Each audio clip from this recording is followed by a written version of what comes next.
तो exercise 9C के question number 6 तक कंप्लीट हो चुके हैं। आज की क्लास में क्वेश्चन नंबर 7 से स्टार्ट करेंगे। देखिए क्वेश्चन नंबर 7 है, a tree 6 meter tall casts a 4 meter long shadow. At the same time, a flagpole casts a 50 meter long shadow. How long is the flagpole? Flagpole कितना लंबा है? देखिए a tree, जिस समय tree के time same time है, उस समय ट्री की जो 6 मीटर लंबा ट्री है उसकी शैडो कितनी बन रही है? 4 मीटर लॉन्ग शैडो बन रही है। उसी समय जो फ्लैग पोल है उसकी शैडो 50 मीटर बन रही है, तो फ्लैग पोल की लेंथ कितनी होगी? वो फ्लैग पोल की लेंथ कितनी होगी ये निकालना है। जब सेम टाइम के लिए है तो इसका मतलब उसका रेशियो, या हम कहते हैं कि वो डायरेक्ट वेरिएशन है। अगर छोटी कोई चीज होगी तो उसकी शैडो कम बनेगी, बड़ी चीज होगी तो उसी समय उसी के रेशियो में उसकी शैडो बनती है। जब उसी उसमें बनती है तो इसका मतलब है कि वो कौन सी होगी, तो 4 ऑप्शंस में कौन सा होगा, कितनी लेंथ हो जाएगी उसकी फ्लैग पोल की, उसको निकालेंगे। तो यहां पर यूनिटरी मेथड का भी यूज हम कर सकते हैं। कैसे कर सकते हैं कि जो ट्री है 6 मीटर टॉल है, उसकी शैडो इतनी बन रही है, तो शैडो देखिए ये, और इसमें जो पोल की है वो भी शैडो दी है, जो फ्लैग पोल है उसकी भी शैडो गिवन है। तो शैडो तो गिवन है, हमें निकालना क्या है? पोल की लेंथ निकालनी है। तो इसका मतलब लेंथ, जो ट्री की लेंथ है, लेंथ को हम बाद में रखें और शैडो को पहले। जो शैडो की लेंथ है उसको हम पहले रखेंगे, जो ट्री की एक्चुअल लेंथ है उसको हम बाद में रखेंगे, क्योंकि हमें वो निकालना है, एक्चुअल लेंथ निकालना है उसकी। तो यहां पर देखिए, तो इसको यूनिटी मेथड के यूज करके निकाल लें। Since if the length of shadow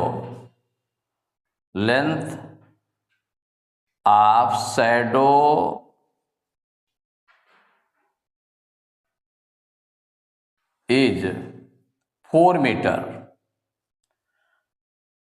since लगा दें या सीधे इफ से स्टार्ट कर दें। If the length of shadow is 4 meter, अगर शैडो की लेंथ 4 मीटर है, देन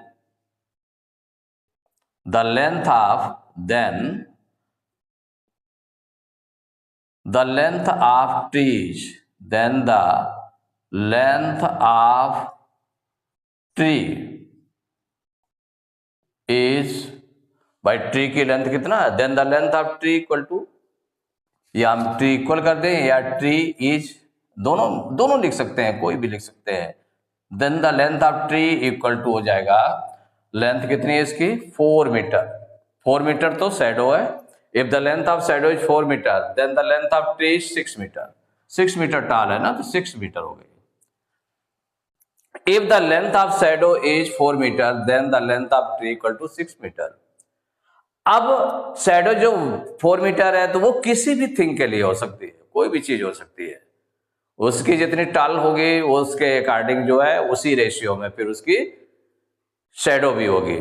तो 4 मीटर, फिर 1 मीटर शैडो के लिए निकालने, फिर जितना वो कह रहा है, जितना है 50 मीटर लॉन्ग शैडो के लिए निकालने।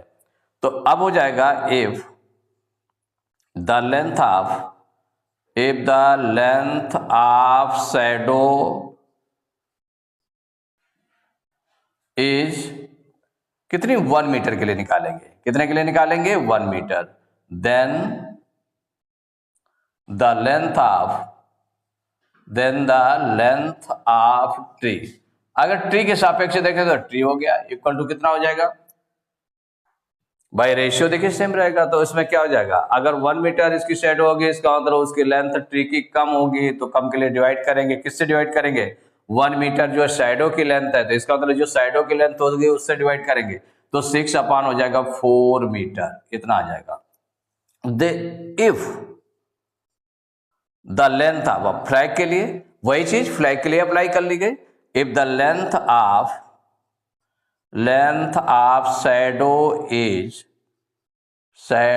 इज कितना है 50 meter, 50 meter, then the length of किसकी लेंथ है, flag pole, length of flag pole equal भाई 50 मीटर जब साइडों की लेंथ है, 1 मीटर जब साइडों की लेंथ है तो उसकी जो लेंथ है किसी भी थिंग की, वहां ट्री है या पोल है या बिल्डिंग है कोई भी है, तो यहां पर चूंकि ट्री था तो उसकी 6/4 है, यहां पर फ्लैग पोल है तो जब 1 मीटर से 50 मीटर लेंथ हो जाएगी इसकी शैडो की, तो इसका मतलब वो ज्यादा हो जाएगा, मल्टीप्लाई करेंगे तो 6/4 इंटू 50 इतने मीटर हो जाएगा। अब इसको हम सिंप्लीफाई कर लें, देखिए 4 और 6 2 से डिवाइड हो जाते हैं, तो 2 2 जा 4, 2 3 जा 6 डिवाइड हो गए। अब 2 से 50 डिवाइड हो जाएगा तो 2 1 जा 2, 2 2 जा 4, 5 में 4 माइनस करेंगे 1 आएगा, 0 उतारेंगे 10 हो जाएगा, 2 5 जा 10, तो ये निकल आएगा 3 इंटू 25, तो 25 3 जा 75 मीटर, कितना आ गया 75 मीटर। तो जो लेंथ ऑफ पोल है, how long is the flag pole, तो आंसर में हो गया the length of flag pole, ये फ्लैग पोल की लेंथ है जो एक्चुअल है, length of flag pole, shadow की नहीं है इसकी, फ्लैग पोल इक्वल 75 मीटर, यही आंसर हो गया। अब देख लें इसमें ऑप्शन में कौन सा ऑप्शन करेक्ट है, तो इसमें बी ऑप्शन में 75 मीटर आंसर से मैच कर रहा है, तो बी इज करेक्ट ऑप्शन। तो question number 8 men can finish a piece of work in 40 days. If 2 more men join them, the work will be completed in how many days? कितने दिनों में जो वर्क कंप्लीट होगा, अगर 2 more men उसमें join कर देते हैं, अभी कितने हैं 8 men है, can finish a piece of work in 40 days, तो उनको वर्क को कंप्लीट करने में 40 डेज लगते हैं, 8 men है, तो अगर 2 more men join them, अगर उनसे 2 men और मिल गए, मीन्स 8 और 2 मिलाकर कितने हो गए 10 हो गए, तो 10 men उसको कितने दिन में कंप्लीट करेंगे ये आपको निकालना है। तो इसमें कौन सा ऑप्शन करेक्ट होगा, इसको सॉल्व करके देख लें। तो देखिए सॉल्व करेंगे तो इसमें जो आपका दिया है, पहले तो 2 more men ज्वाइन होते हैं,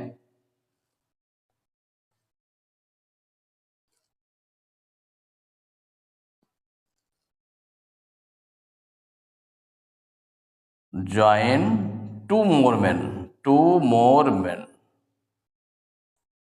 तो जब ज्वाइन होंगे 2 more men, तो इसका मतलब टोटल मैन कितने हो जाएंगे, टोटल मैन हो जाएंगे, टोटल मैन वो हो गए 8 पहले थे, अब 2 और हो गए, तो मिलाकर कितने हो जाएंगे 10 मैन हो जाएंगे, टोटल मैन हो जाएंगे 10। अब यूनिटी मेथड का यूज करेंगे, सिंस 8 मैन, अगर 8 मैन रहेंगे, 8 men can